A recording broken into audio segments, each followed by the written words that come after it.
De nombreuses stars et personnalités politiques ont rendu un dernier hommage à Philippe Labro. Le vendredi 13 juin 2025, la vénérable église Saint-Germain-des-Prés, nichée au cœur du 6e arrondissement de Paris, est devenue le point de ralliement de centaines de proches, d'amis et de visages célèbres du monde du journalisme, de la culture et de la politique française. Tous étaient réunis pour dire adieu à Philippe Labro, figure majeure du journalisme français, qui s'est éteint à l'âge de 88 ans après avoir lutté contre un cancer. Pendant des décennies, Philippe Labro a incarné la persévérance et la créativité inlassables dans le paysage médiatique français. Mais derrière ses émissions de radio dynamiques, ses articles percutants et ses œuvres cinématographiques, peu savaient qu'il menait un combat acharné contre le cancer durant les dernières années de sa vie. Il a occupé pendant 15 ans le poste de directeur des programmes de RTL-, une étape marquante qui témoigne de l'influence et du talent organisationnel de Philippe Labro dans le domaine des médias en France. Sous sa direction, RTL a su conserver sa place parmi les stations de radio préférées des Français, tout en renouvelant constamment ses contenus pour satisfaire les goûts variés du public. Avec un style de travail à la fois déterminé et subtil, Philippe Labro a façonné de nombreuses voix emblématiques de la radio française et ouvert la voie à plusieurs générations de jeunes journalistes.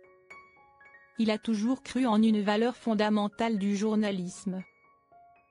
L'information doit être précise, objective et proche de la vie quotidienne des auditeurs.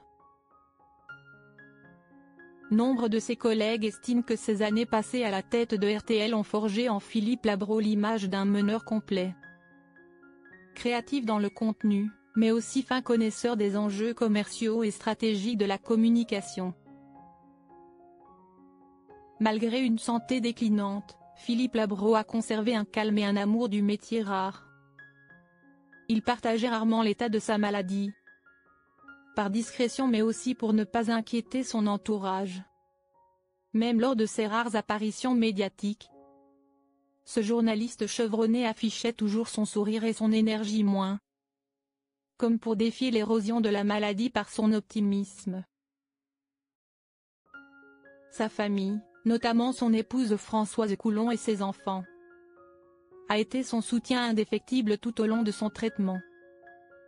Cet amour et cet accompagnement discret lui ont permis de poursuivre son activité bien au-delà des pronostics médicaux. Jusqu'au bout, il aura vécu pleinement sa passion, jusqu'à ce que sa santé l'oblige réellement à s'arrêter. Le décès de Philippe Labro, survenu le 4 juin, laisse un grand vide dans le cœur de ceux qui l'ont aimé. Il laisse derrière lui son épouse Françoise Coulon et leurs 4 enfants, ceux qui ont été sa force morale durant toutes ces années de lutte contre la maladie.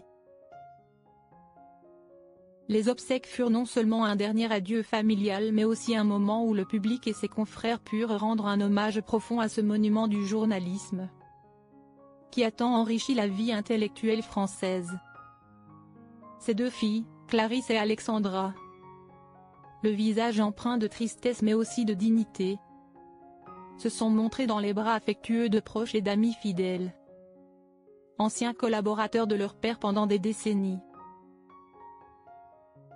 Dans l'atmosphère solennelle de l'église Saint-Germain-des-Prés, l'image des filles de Philippe Labro accompagnant silencieusement leur père vers sa dernière demeure a profondément ému l'assistance. Elle porte en elle non seulement l'héritage spirituel de ce père illustre, mais prolonge aussi la fierté d'un homme qui a consacré sa vie à transmettre le savoir et à défendre une parole juste et équitable au sein de la société. Les funérailles de Philippe Labro ont réuni de nombreuses figures emblématiques du paysage médiatique français. La liste des personnalités présentes allait des stars de la télévision et de la radio aux responsables politiques et aux artistes de renom. Tous ont mis de côté leur emploi du temps chargé pour se retrouver sous les voûtes séculaires de Saint-Germain-des-Prés, animés par une seule raison, rendre hommage et exprimer leur respect à celui qui a voué toute sa vie au journalisme et à la culture française. Les pas silencieux de Laurent Delahousse, icône du journal télévisé de 20h de France 2, ou la présence recueillie de Thomas Soto, qu'il avait formé et inspiré, rappelait que Philippe Labro n'était pas seulement un grand aîné, mais aussi un mentor discret, transmettant son savoir et sa crédibilité aux générations suivantes. Michel Drucker, véritable légende vivante de la télévision, ne pouvait manquer ce rendez-vous. Le voir baisser la tête devant le cercueil de son ancien confrère était comme une manière de dire que la disparition de Labro referme un chapitre magnifique du journalisme français. Un chapitre fait de courage, d'ouverture et d'une quête permanente de vérité pour le public.